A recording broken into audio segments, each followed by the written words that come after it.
Hello everyone, welcome back to coast of revision. जैसा कि आप सबको पता है कि हमारे चैनल पर चल रही है 500 एमसीक्यू सीरीज ऑन स्टैटिस्टिक्स, जिसके ऑलरेडी 3 पार्ट्स अपलोड हो चुके हैं और आज है पार्ट 4 की बारी। पार्ट 4 का टॉपिक है डेटा एंड इट्स टाइप्स, जैसे कि प्राइमरी डेटा, सेकेंडरी डेटा, जिसको ऑलरेडी कवर करा लिया गया है आपके स्टैटिस्टिक्स के लेक्चर में। अगर आपने नहीं देखा है तो जाके देखो और इस सीरीज को फॉलो करो, ज्वाइन करो और अपना स्कोर देखो और देखो कि आप कंपटीशन में कहाँ पर लाइक करते हो। आज है इस सीरीज के क्वेश्चन नंबर 61 की बारी। आई होप कि आप ज़्यादा से ज़्यादा क्वेश्चंस अटेम्प्ट कर सको। तो हम कैसे ये क्वेश्चंस करते हैं, मैं आपको 15 सेकंड का टाइमर देती हूँ, जिसमें आप क्वेश्चन को अटेम्प्ट करते हो और उसके बाद मैं आपको सही आंसर के साथ एक्सप्लेनेशन भी बताती हूँ। So your 61st question is, which variable uses numbers only as identifiers not as measures? मतलब इनमें से कौन सा वेरिएबल ऐसा है जो नंबर्स को खाली आइडेंटिफिकेशन के तौर पे यूज करता है, मेजर करने के लिए नहीं? A roll number, B height, C weight, D temperature. So your timer is here. ये आपका टाइमर स्टार्ट होता है, करो।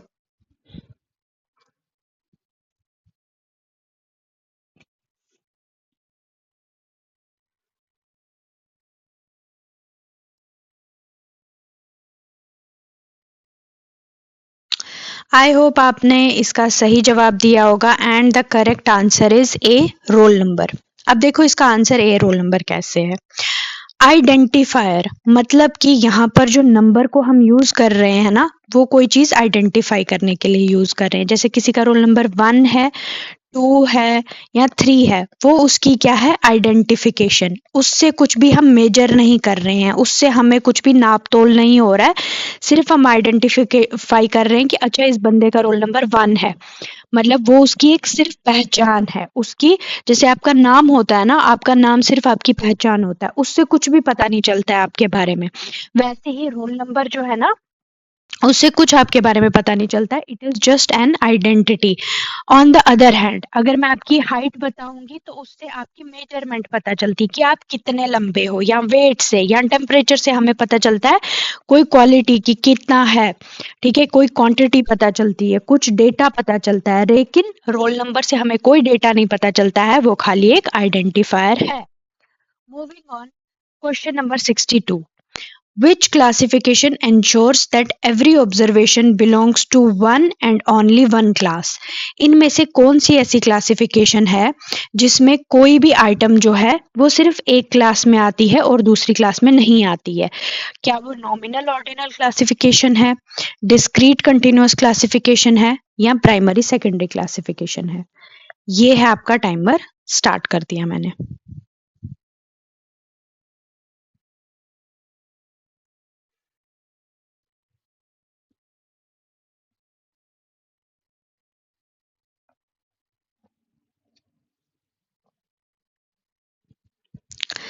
ये बहुत इजी सवाल था। मैंने आपको बताया है, जब हम डेटा को क्लासिफाई करते हैं नॉमिनल और ऑर्डिनल में, नॉमिनल का मतलब होता है जहां पर हम उनको खाली नेम्स देते हैं और ऑर्डिनल का मतलब होता है जहां हम उनको रैंकिंग देते हैं। ठीक है। डिस्क्रीट और कंटिन्यूअस में भी है। डिस्क्रीट वो होता है जिसको हम काउंट कर सकते हैं, कंप्लीट होता है, और कंटिन्यूअस वो होता है जिसको हम रेंज में रखते हैं। प्राइमरी सोर्स के बेस पे क्लासिफिकेशन है। तो अगर हम इस बेस पे किसी भी आइटम को क्लासिफाई करते हैं, वो या अगर नेम्स वाली कैटेगरी में आएगा तो रैंकिंग में नहीं आ सकता है, अगर प्राइमरी सोर्स होगा तो सेकेंडरी नहीं हो सकता है। ये इसका आंसर है D, all of the book. क्यों? क्योंकि ये सारी ही क्लासिफिकेशंस ऐसी हैं जिनमें ये सारी ही क्लासिफिकेशंस ऐसी हैं जिनमें अगर हम आइटम को एक क्लास में डालेंगे तो वो नेचुरल सी बात है दूसरी क्लास में नहीं आ सकता है। Moving on, the modern grammatical treatment of the word data considers it as singular noun, plural noun, ordinal term, discrete variable. अब बताओ, डेटा जो है मॉडर्न टाइम में ये सिंगुलर नाउन है, प्लूरल नाउन है, ऑर्डिनल टर्म है, डिस्क्रीट वेरिएबल है। Here is your timer, start.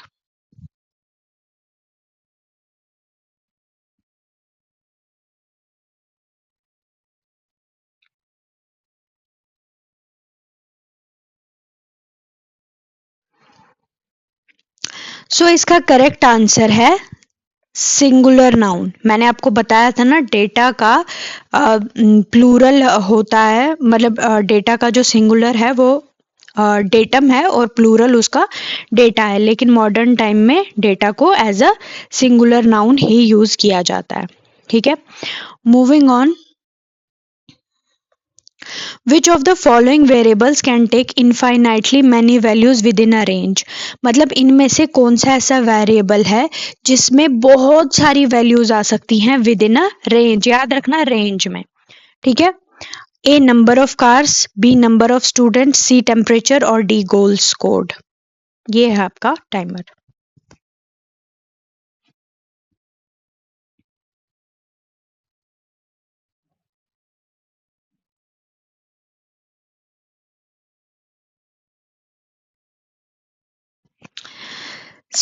देखते हैं इसका करेक्ट आंसर क्या है। देखो, अगर आप नंबर ऑफ कार्स देखोगे तो कितनी, अगर आप रेंज बनाओगे, अच्छा आप ऐसे बनाओगे 1 से 10 गाड़ियां किसके पास हैं, 10 से 20 किसके पास हैं, 20 से 30 किसके पास है, तो इसमें 10 ही गाड़ियां आएंगी ना, बीच में 10-10 का गैप आएगा। ठीक है, वैसे ही आप स्टूडेंट्स के साथ कर सकते हो, वैसे ही आप गोल्स के साथ कर सकते हो। But when it comes to temperature, अगर आप लिखोगे 1 से 10 टेम्परेचर, 1 डिग्री से लेके 10 डिग्री, तो इसके बीच में क्या क्या आएगा, 1.01, 1.11, 1.23। तो पहले तो 1 में ही इतनी वैल्यू आएंगी, इनफाइनाइट वैल्यू आ सकती है इसमें। ठीक है, सो इसका correct answer is C, temperature. Moving on, question number 65 is which quantitative variable is always discrete. अब देखो कौन सा हमेशा डिस्क्रीट हो सकता है, weight, time, number of workers और हाइट।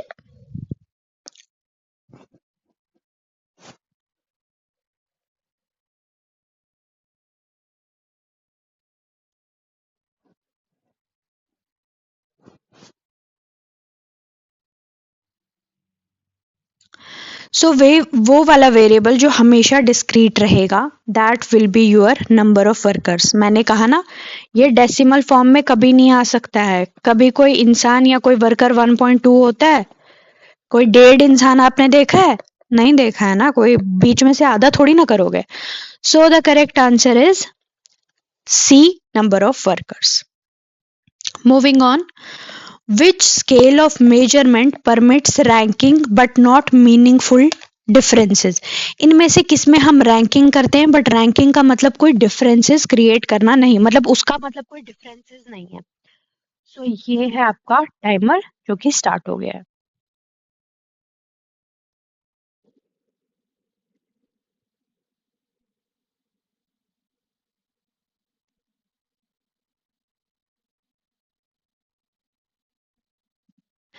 देखो, नॉमिनल आपको पता है जहां पर हम नेमिंग करते हैं, ऑर्डिनल का साफ आपको पता है जहां पर हम रैंकिंग करते हैं। तो पहले तो यहीं से आप देख लोगे इसका आंसर बी है। अब आपको कंफ्यूजन होगी इंटरवल और रेशियो क्या होता है। देखो, इंटरवल पता है क्या होता है? इंटरवल होता है जहां पर इक्वल इंटरवल्स आए। मैं समझाती हूँ आपको कैसे। जहां पर इक्वल इंटरवल्स आए और ट्रू वैल्यू ऑफ जीरो नहीं हो। ठीक है, ट्रू वैल्यू ऑफ जीरो नहीं हो। अब इसका मतलब समझाती हूँ, रुको मैं लिख ही लेती हूँ इसको। इंटरवल में क्या होता है? इंटरवल में जीरो का ट्रू वैल्यू नहीं होता है। ठीक है, और इक्वल इंटरवल्स होते हैं, इक्वल इंटरवल्स होते हैं आपके पास। ठीक है, अब इसका क्या मतलब है? देखो, आप टेम्परेचर को ले लो। टेम्परेचर हम 1 डिग्री, 2 डिग्री, 3 डिग्री कितना भी ले लें, ठीक है, इक्वल इंटरवल्स पे लेते हैं। और ट्रू वैल्यू जीरो का ना होने का मतलब होता है कि अगर मैं बोलूंगी टेम्परेचर 0 डिग्री है, दैट डज नॉट मीन कि टेम्परेचर एग्जिस्ट नहीं करता है। टेम्परेचर एग्जिस्ट करता है बट 0 डिग्री के बराबर। ठीक है, जहां पर आपको ऐसा नहीं है कि अगर टेम्परेचर 0 डिग्री है तो कुछ है ही नहीं, है, लेकिन मतलब वो ट्रू रिप्रेजेंटेशन ऑफ जीरो नहीं है।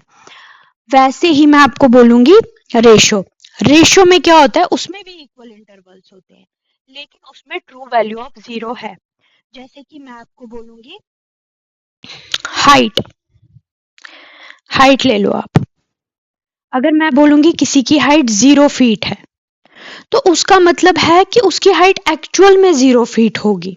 ठीक है, मतलब क्या है इस चीज का कि 0 फीट होने का मतलब हाइट का ये है कि एक्चुअल में हाइट नहीं है, बिल्कुल भी नहीं है। टेम्परेचर की तरह नहीं कि अगर हमने 0 लिख लिया दैट स्टिल मीन्स कि कुछ ना कुछ टेम्परेचर है, इतना टेम्परेचर है जो 0 के इक्वल है। लेकिन हाइट 0 फीट होने का मतलब है नेग्लिजिबल है भाई, है ही नहीं। जैसे पीस ऑफ पेपर होता है उसकी कोई हाइट नहीं है। या अगर ऐसे समझ लो, अगर मैंने एज बोली, किसी बच्चे की एज है जो अभी पैदा हुआ है, मैं बोलूंगी ये 0 ईयर्स का है, मतलब न्यू बॉर्न है, कोई एज ही नहीं है अभी। ठीक है, सो ये डिफरेंस होता है इंटरवल और रेशियो में। खैर, इसका आंसर था answer D. Moving on, which statement is logically correct? All quantitative data are measurable. ये ध्यान से देखना, थोड़ा डिफिकल्ट है। All measurable data are discrete, all discrete data are measured, या all measured data are ordinal. Measured का difference वही वाला समझना, मैंने एक इसमें अभी पढ़ाया भी था। मेजर और काउंट का डिफरेंस होता है मिल्क और बनाना वाला। आई होप आपको इससे समझ आ गया होगा। ये है टाइमर, करो।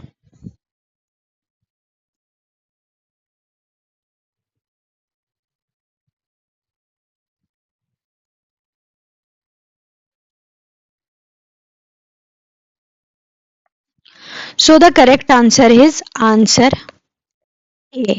देखो अब मैं समझाती हूँ आपको कैसे। All quantitative data are measurable. देखो जितना भी क्वांटिटेटिव डेटा होता है उसको हम मेजर कर सकते हैं। क्यों? क्योंकि ये न्यूमेरिकल फॉर्म में होता है। यहाँ तक हम करेक्ट है, मेजर कर सकते हैं। जैसे कि आ गया हमारा हाइट, वेट या टेम्परेचर। ठीक है, उसके बाद बोलता है मेजरेबल डेटा जो है वो डिस्क्रीट होता है। नहीं भाई, मेजरेबल डेटा कंटिन्यूअस भी होता है, डिस्क्रीट भी होता है, क्वांटिटेटिव भी होता है। ठीक है, फिर बोलता है कि जितना भी डिस्क्रीट डेटा है वो मेजर्ड होता है। जरूरी तो नहीं, अभी मैंने आपको बोला कि आप एक टेबल बनाओ जिसमें आप मार्क्स लिखो और यहाँ से स्टूडेंट्स लिखो। ठीक है, मार्क्स लिखो, आप 10 नंबर आए हैं 5 बच्चों के, ये वाला होता है ना डिस्क्रीट डेटा। एक सेकंड मैं बना ही लेती हूँ। जैसे ये है आपका टेबल, यहाँ पर है आपके मार्क्स, यहाँ पर है आपके स्टूडेंट्स।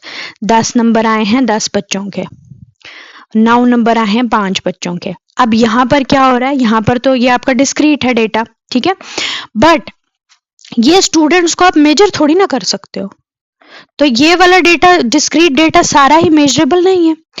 अगला है all measure data are ordinal. अभी हमने बोला कि खाली ऑर्डिनल नहीं है, डिस्क्रीट भी है, कंटिन्यूअस भी है, हमारे पास नॉमिनल भी है, क्वांटिटेटिव भी है, क्वालिटेटिव भी है। ठीक है, हेंस इसका आंसर ए है correct. Moving on, customer satisfaction recorded as 5 star represents discrete data, continuous data, ordinal data या नॉमिनल डेटा?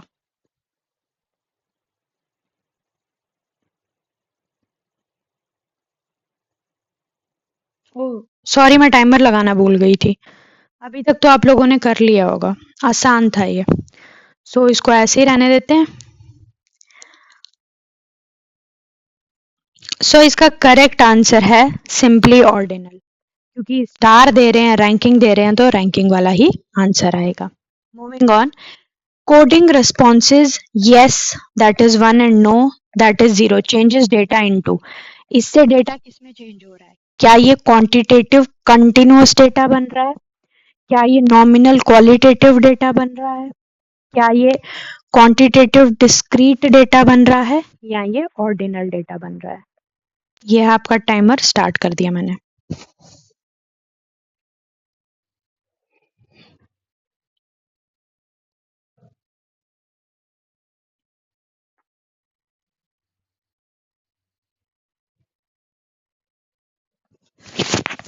सो इसका करेक्ट आंसर है सी, क्वांटिटेटिव डिस्क्रीट। देखो क्वांटिटेटिव कंटिन्यूअस क्यों नहीं बन रहा है? कंटिन्यूअस के लिए हमें क्या चाहिए होता है? रेंज। नॉमिनल क्यों नहीं बन रहा है? नेमिंग नहीं है कहीं पे भी भाई, कन्वर्ट हो गया है क्वांटिटेटिव में। क्वांटिटेटिव डिस्क्रीट क्यों? ये हमने फ्रीक्वेंसी दे दी है 1 और 0 की। 1 0, कितने लोगों ने 1 बोला? 50 लोगों ने। कितने लोगों ने नो बोला यानी कि 0? 30 लोगों ने। ठीक है ना। ऑर्डिनल, ऑर्डिनल नहीं हो सकता है क्योंकि रैंकिंग नहीं हो रही है। ठीक है, moving on. Which data classification depends entirely on source of collection? इनमें से कौन सी क्लासिफिकेशन सोर्स पे डिपेंड करती है, सोर्स ऑफ डेटा कलेक्शन पे? ये है आपका टाइमर। बहुत आसान सवाल है, इसमें तो बिल्कुल भी गलती नहीं होनी चाहिए।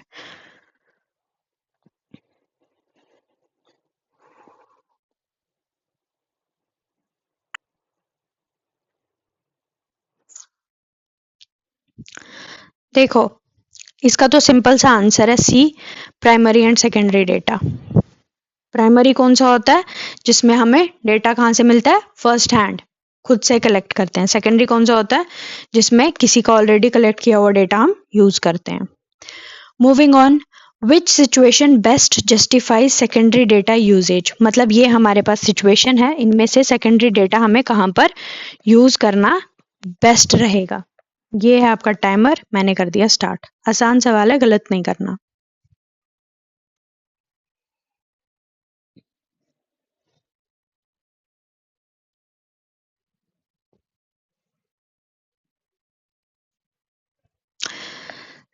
इसका सिंपल आंसर है historical population study, option C. अब मैं एक्सप्लेन करती हूँ कैसे।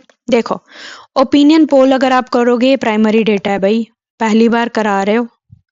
एटीट्यूड सर्वे, सर्वे कर रहे हो, ये भी प्राइमरी डेटा है। अगर आप इस मोहल्ले में सर्वे कर रहे हो, अपने घर के मोहल्ले में, किसका एटीट्यूड, फॉर एग्जाम्पल आजकल ये लग रहे हैं ना मीटर, इसको लेके क्या है एटीट्यूड, तो ये प्राइमरी डेटा है।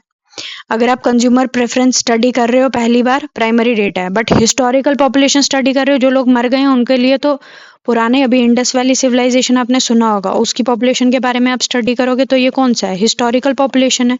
तो इसके लिए आपको यूज ही करना पड़ेगा सेकेंडरी डेटा। ठीक है, moving on. The biggest limitation of secondary data is, बताओ भाई क्या है बिगेस्ट लिमिटेशन सेकेंडरी डेटा का? कॉस्ट, टाइम, बायस या वॉल्यूम?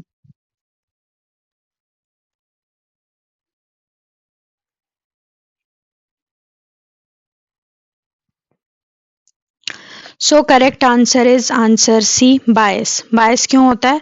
क्योंकि जिसने सेकेंडरी डेटा कलेक्ट किया हुआ है ना, उसने अपने प्रेफरेंस के हिसाब से किया हुआ है, वो हमारे ऑब्जेक्टिव के हिसाब, हमारी स्टडी जो हम कर रहे हैं, हम जिस पे हम रिसर्च कर रहे हैं, उसके ऑब्जेक्टिव के हिसाब से नहीं है, उसके खुद के ऑब्जेक्टिव के हिसाब से, तो बायस है। कॉस्ट तो है नहीं, इसमें कुछ इंटरनेट पे जाके ले लेता है इंसान। टाइम भी इसमें इतना नहीं लगता है, और volume does not matter. Next is which is not valid criticism of primary data? मतलब कौन सा गलत क्रिटिसाइज किया है प्राइमरी डेटा को? ये रहा स्टार्ट आपका timer. Costly, time consuming, lack of control, requires trained investigators, कौन सा?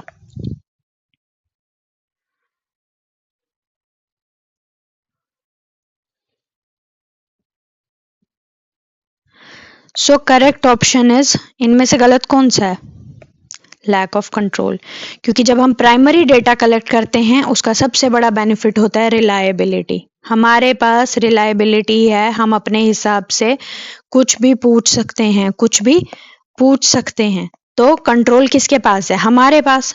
Hence lack of control is not a valid criticism. बाकी कॉस्टली ये होता है, टाइम कंज्यूमिंग भी होता है, और ट्रेंड इन्वेस्टिगेटर्स की जरूरत भी पड़ती है। इंटरव्यू मेथड कहाँ पर लीस्ट सुटेबल है? When population is illiterate, topic is sensitive, sample size is small, clarification is required. ये है टाइमर, करो।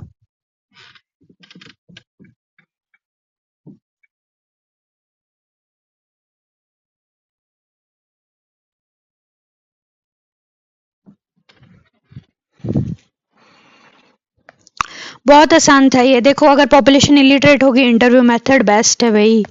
तुम्हें क्या लेना देना, वो पढ़े लिखे नहीं है, तुमने बात करनी है उनसे। अगर टॉपिक सेंसिटिव होगा तब बहुत डिफिकल्ट है। अभी सोचो, आप किसी ऐसे विक्टिम से बात कर रहे हो, किसी विक्टिम से बात कर रहे हो, ठीक है? जैसे जैसे एसिड किसी पे फेंका होता है, वो विक्टिम होते हैं, अगर आप उनसे बात करोगे, हो सकता है उनके वो हो सकता है क्या, वो तो उनके लिए सेंसिटिव टॉपिक है, हो सकता है वो बहुत ज़्यादा अपसेट हो सकते हैं, उनको पीटीएसडी हो सकता है। इसीलिए इंटरव्यू मेथड लीस्ट सूटेबल होता है यहाँ पर। ठीक है। अच्छा, सैंपल साइज अगर स्मॉल है तब तो इंटरव्यू मेथड किया जा सकता है। क्लैरिफिकेशन अगर ज्यादा से ज्यादा चाहिए होगी तो इंटरव्यू मेथड किया जा सकता है, hence option B. Moving on, jersey numbers assigned to players are classified as. अब क्या होते हैं जर्सी नंबर जो प्लेयर को दिए जाते हैं? क्या ये डिस्क्रीट क्वांटिटेटिव डेटा है, कंटिन्यूअस क्वांटिटेटिव डेटा है, नॉमिनल क्वालिटेटिव डेटा है, या ऑर्डिनल है? ये आपका टाइमर स्टार्ट कर दिया मैंने।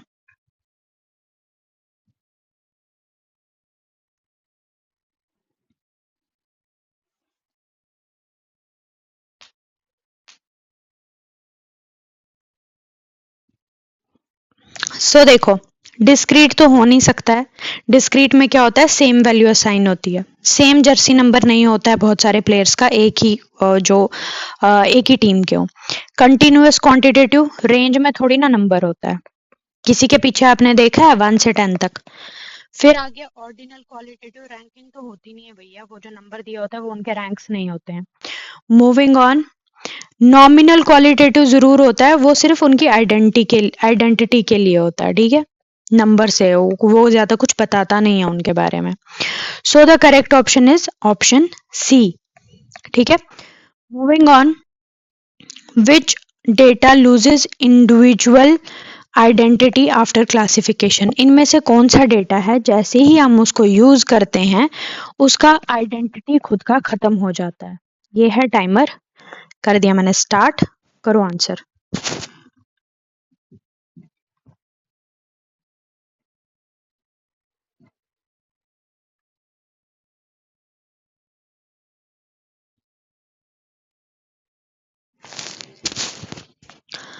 सो the correct correct option is raw data. Secondary data use करोगे कोई इंडिविजुअल आइडेंटिटी खत्म नहीं होगी, नॉमिनल डेटा करोगे कोई नहीं खत्म होगी, रॉ डेटा करोगे उसको जब क्लासिफाई करोगे वो रॉ ही नहीं रहेगा, ठीक है। तो उसकी क्लासिफिकेशन के बाद वो रॉ डेटा नहीं रहेगा, ठीक है, क्लासिफाइड डेटा बन जाएगा, हेंस ऑप्शन बी।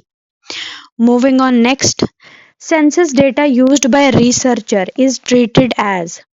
गलत नहीं करना, ये primary data, secondary data, raw data या क्वालिटेटिव डेटा।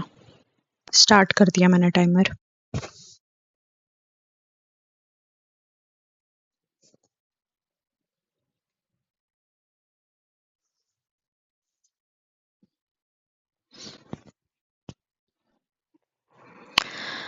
सेंसस डेटा जो रिसर्चर यूज करता है वो सेकेंडरी डेटा होता है। आई होप कि आपने प्राइमरी ना लिखा हो। देखो सेकेंडरी क्यों होता है, क्योंकि वो सेंसस कलेक्ट करने वालों के लिए भैया प्राइमरी डेटा है। अगर आप उसको यूज कर रहे हो अपनी किसी रिसर्च में, आपके लिए वो सेकेंडरी डेटा है, ठीक है। Moving on, which characteristic best distinguishes primary data. इनमें से कौन सा कैरेक्टर है वो है जिसमें बेस्ट प्राइमरी डेटा को डिस्टिंग्विश करता है, ठीक है। अच्छा, तो ये रहा आपका टाइमर, ये मैंने स्टार्ट कर दिया।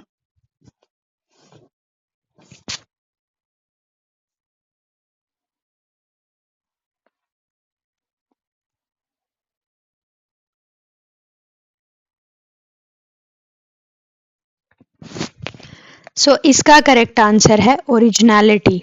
ओरिजिनल होता है भैया प्राइमरी डेटा जो होता है वो ओरिजिनल डेटा होता है, फर्स्ट हैंड डेटा हम उसको कहते हैं। क्यों? क्योंकि वो ओरिजिनली पहली बार कलेक्ट किया जाता है, ठीक है। Moving on next, which variable is commonly mistaken as quantitative but it is not.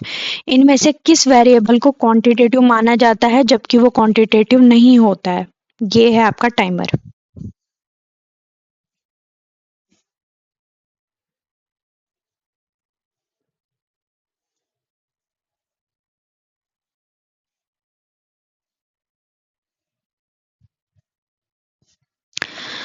देखो इसका करेक्ट आंसर है ए रैंक।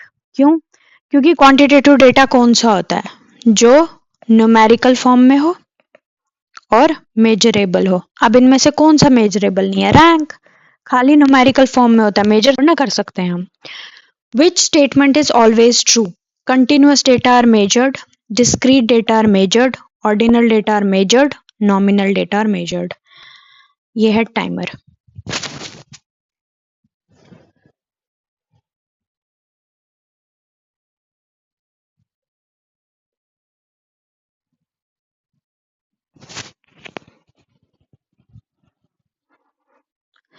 सो इसका आंसर है A, continuous data are measured. मैं बताती हूँ कैसे। देखो, डिस्क्रीट डेटा में क्या होता है, हम सेम वैल्यू देते हैं बहुत सारे ग्रुप्स को। अब देखो, अभी हमने पीछे यस को दिया था 1, नो को दिया था 0, ठीक है। 10 लोगों ने यस बोला, 10 ने नो बोला। अब हम इस 1 और 0 को मेजर थोड़ी ना कर सकते हैं, ये तो खाली स्टडी के लिए यूज हो रहा है बट मेजर नहीं ना हो रहा है, इसलिए डिस्क्रीट डेटा हमेशा मेजर नहीं होता है, ठीक है। जैसे मैंने स्टूडेंट एक तरफ रखे और उनके मार्क्स एक तरफ रखे, 10 स्टूडेंट के 10 मार्क्स हैं, 9 के 7 मार्क्स हैं। इससे हम स्टूडेंट में कुछ मेजर नहीं कर रहे हैं, खाली उनके मार्क्स पता चल रहे हैं, ठीक है। और ऑर्डिनल डेटा में हम खाली रैंकिंग देते हैं, उस रैंकिंग से कुछ भी मेजर नहीं होता है। नॉमिनल डेटा में हम नेम्स देते हैं और उससे कुछ भी मेजर नहीं होता है।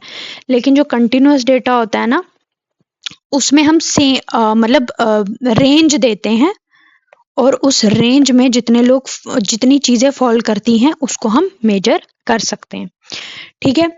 इसी के साथ हम पहुंच गए हैं अपने लेक्चर के एंड पे। आज भी हमने 20 MCQs कवर कर लिए और 500 में से 80 क्वेश्चंस कर लिए हैं, which is a big thing. अभी तक आपके 80 क्वेश्चंस रिवाइज भी हो गए, मतलब आप समझ लो कि आपका primary secondary data at least 20% syllabus का रिवाइज भी हो गया है, ठीक है। अब हम और नेक्स्ट पार्ट में आएंगे, पार्ट 5 में फिर से 20 क्वेश्चंस सेम टॉपिक पे होंगे, प्राइमरी डेटा, सेकेंडरी डेटा और टाइप ऑफ डेटा।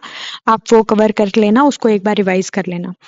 इसी के साथ thank you for watching this video. Keep revising, stay consistent and I hope you will crack this exam.